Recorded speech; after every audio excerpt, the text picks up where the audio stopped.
વલસાડ મહાનગરપાલિકામાં ભાજપનો ભગવો લહેરાયો છે। પાલિકાની 37 બેઠકો પર ભાજપના ઉમેદવારોનો વિજય। વાપી મનપાના પ્રથમ મેયર બનવાની હોડ લાગી છે। વાપી મનપાના પ્રથમ મેયર પદ પછાત વર્ગ સ્ત્રી માટે અનામત છે અને ભાજપમાંથી વિજેતા થયેલ મહિલાઓમાંથી બનશે મેયર। તો મેયર પદ માટે મિત્તલ નંદાણીયા, ઉન્નતિ પટેલ, પ્રિયંકા કહારના નામ રેસમાં છે। ડેપ્યુટી મેયરના દાવેદાર મિતેશ દેસાઈને ગણવામાં આવી રહ્યા છે।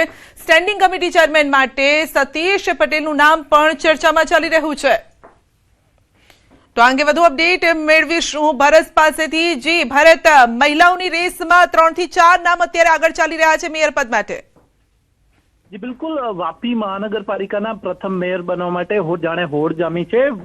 आ वखते वापी मनपाना प्रथम मेयर छे ओबीसी महिला अनामत राखवामां आवी छे। आथी जे महिलाओ चूंटाई छे एवी 6 થી 7 महिलाओ छे ए वापी महानगरपालिकामां भाजपना उमेदवार तरीके चूंटाई छे अने अत्यारे छे मेयर पद माटे छे अत्यारे चर्चास्पद नामो छे, जेमां मित्तल नंदाणिया, उन्नति पटेल, प्रियंका कहार જેવી મહિલાઓ છે રેસમાં આગળ છે। સંધ્યા આપને જણાવું કે આ ત્રણેય મહિલાઓ છે એ યુવા ઉંમર છે તેમની, અને સાથે જ જે પરિવાર છે તેમાં તેમનું છે રાજકીય છે ઇતિહાસ પણ છે। આ સાથે જ જેને જોવા જઈએ તો ડેપ્યુટી મેયરના દાવેદાર તરીકે મિતેશ દેસાઈને માનવામાં આવી રહ્યા છે। દેસાઈ કોમ્યુનિટી અને દેસાઈ મતદારો અહીંયા આગળ મોટી સંખ્યામાં હોવાથી આ પણ એક નામ ચર્ચામાં છે। સાથે જ સ્ટેન્ડિંગ કમિટીના ચેરમેન તરીકે સતીશ પટેલનું નામ ચર્ચાઈ રહ્યું છે। આમ જોવા જઈએ તો જે નામો ચર્ચાઈ રહ્યા છે તે અગાઉથી જ અનુભવી છે અને વર્ષોથી વાપી મહાનગરપાલિકા અને અહીંયાના જે છે રાજકીય અને અહીંયાની ભૌગોલિક પરિસ્થિતિથી પણ વાકેફ છે। આથી અત્યારે આ નામો ચર્ચાઈ રહ્યા છે ને જેટના મહિલાઓ માટે અનામત છે આ વખતે ઓબીસી મહિલા માટે, તેને લઈને અત્યારે એ છે એ ચર્ચાનું બજાર ગરમ છે। જી બિલકુલ, આપનો આભાર। વડોદરા મનપામાં ભવ્ય વિજય બાદ હવે તાજ માટે કવાયત શરૂ થઈ છે। મેયર પદ માટે એસસી લોબીમાં રેસ। ચેરમેન પદ માટે ભારે ખેંચતાણ। ભાજપે 76 માંથી 69 બેઠકો પર ભવ્ય વિજય મેળવ્યો છે। પ્રથમ 2.5 વર્ષની ટર્મ માટે મેયર પદ એસસી પુરુષ માટે અનામત। હાલ મેયર પદ માટે મુખ્યત્વે 3 નામ મુખરે છે। મેયર પદ માટે વોર્ડ 12 માંથી વિજેતા સમીર વાઘેલાનું નામ સૌથી વધુ ચર્ચામાં છે। વોર્ડ 8 માંથી અજય ડાભી સૌથી વધુ મત મેળવનાર અને પ્રદેશ એસસી મોરચામાં સક્રિય હોવાથી ચર્ચામાં છે।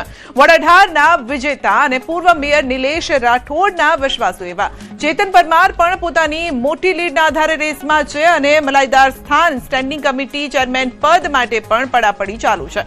પરંતુ ગત ટર્મના in charge chairman Nitin Donga Saurashtra lobby અને હિન્દુ આગેવાન તરીકે પ્રબળ દાવેદાર મનાઈ રહ્યા છે। અપડેટ મેળવીશું હાર્દિક પાસેથી। જી હાર્દિક, 2.5 વર્ષની આ ટર્મ અને અત્યારે રેસમાં ઘણા બધા નામો આગળ ચાલી રહ્યા છે। કોનું ફાઇનલ થાય તેવું લાગી રહ્યું છે? ચર્ચા કોની સૌથી વધારે? બિલકુલ થી સંધ્યા, જો અત્યારે તમે જે દર્શકોને નામો જણાવ્યા એ જ નામોની ખાસ તો ચર્ચા જે છે ચાલી રહી છે અને એ ચર્ચા કેમ ચાલી રહી છે તેના પર આપણે જે કારણો છે તે દર્શકોને જણાવીશું। સમીર વાઘેલાની વાત કરવામાં આવે તો વોર્ડ નંબર 12 માંથી વિજેતા થયેલા છે અને તેમનું નામ સૌથી વધારે ચર્ચામાં છે કારણ કે તેમનો આરએસએસ સાથે જૂનો સંબંધ છે। પૂર્વ સંઘ ચાલક છે તેના નિકટના અને મજબૂત દાવેદાર તરીકે તેમને માનવામાં આવે છે। અજય ડાભીની તમે વાત કરી તો વોર્ડ 8 માંથી સૌથી વધુ મત જે છે તેમને મેળવ્યા છે અને પ્રદેશ એસસી મોરચામાં સક્રિય છે। જો પ્રદેશ સંગઠનનું વર્ચસ્વ રહેશે તો તેમની પસંદગી નિશ્ચિત અત્યારે માનવામાં આવી રહી છે। ત્રીજું નામ જે છે ચેતન પરમારની વાત કરીએ તો વોર્ડ નંબર 18 ના વિજેતા અને પૂર્વ મેયર નિલેશ રાઠોડ જે છે તેમના તેઓ અંગત છે અને વિશ્વાસુ છે એવા ચેતન પરમાર પણ જે છે પોતાની મોટી લીડના આધારે આ જે મેયર પદ જે છે તેની લિસ્ટમાં જે છે તે જોવા મળી રહ્યા છે।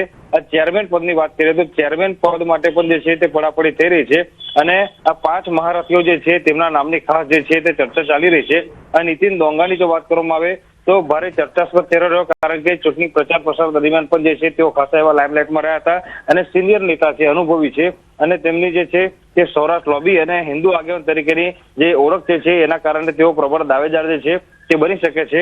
અજીત દજીતની વાત કરવામાં આવે તો તે મંત્રી મનીષા વકીલ જે છે તેમના અંગત જે છે તે માનવામાં આવે છે।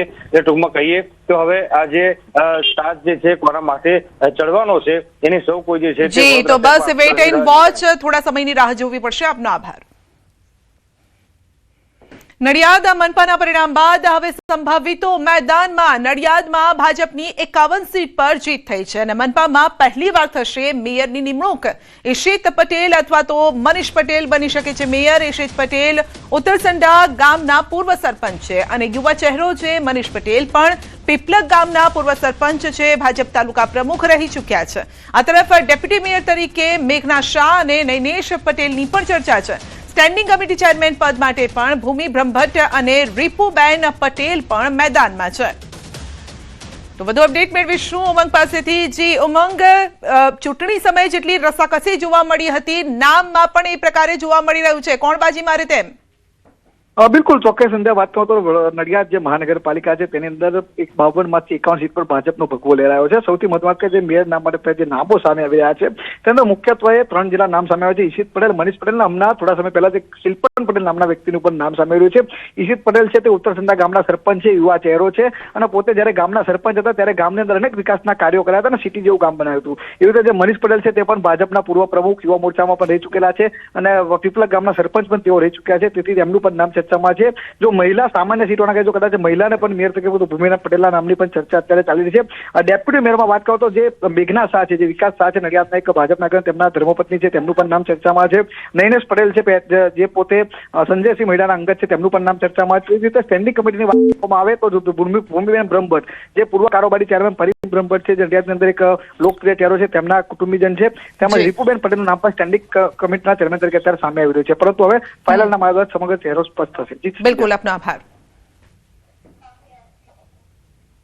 મહેસાણા મહાનગરપાલિકામાં મેયર પદને લઈને ગરમાવો. ચૂંટણી પૂર્ણ થતા જ નવા સરકારની તૈયારીઓ તેજ. મેયર પદ માટે નૈનાબેન પ્રજાપતિનું નામ મોખરે છે. ડેપ્યુટી મેયર માટે રાકેશ બારોટ, ધીરજ કરમચંદાણીનું નામ ચર્ચામાં છે. સ્ટેન્ડિંગ સમિતિના ચેરમેન તરીકે દીપકભાઈ પટેલ, દેવેશ પટેલનું નામ પણ ચર્ચામાં ચાલી રહ્યું છે.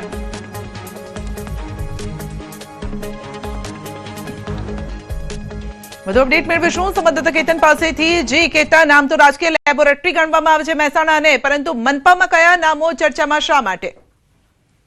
ચોક્કસથી સંધ્યા જણાવી દઉં કે મહેસાણા મહાનગરપાલિકાની સૌ પ્રથમ જે ચૂંટણી હોય છે તે યોજાઈ ચૂક્યું છે, મતદાન યોજાઈ ચૂક્યું છે અને નામ પણ જે વિજેતાના નામ હોય છે તે પણ જાહેર થઈ ચૂક્યા છે. મહેસાણા એવું છે કે જે રાજકીય લેબોરેટરી માનવામાં આવે છે અને ભારતીય જનતા પાર્ટી હંમેશા લોકોને ચોંકાવનારા જે નામ હોય છે તે આપતી આવી છે. ભાજપમાં ઝડપી જાણી શકાતું નથી કે કોણનો નંબર લાગશે, પરંતુ હાલની વાત કરીએ તો મહેસાણા મહાનગરપાલિકામાં પદાધિકારીઓની વરણીને લઈ જે રાજકીય જે ગરમાવો હોય છે તે હાથમાં ચાલી રહ્યો છે.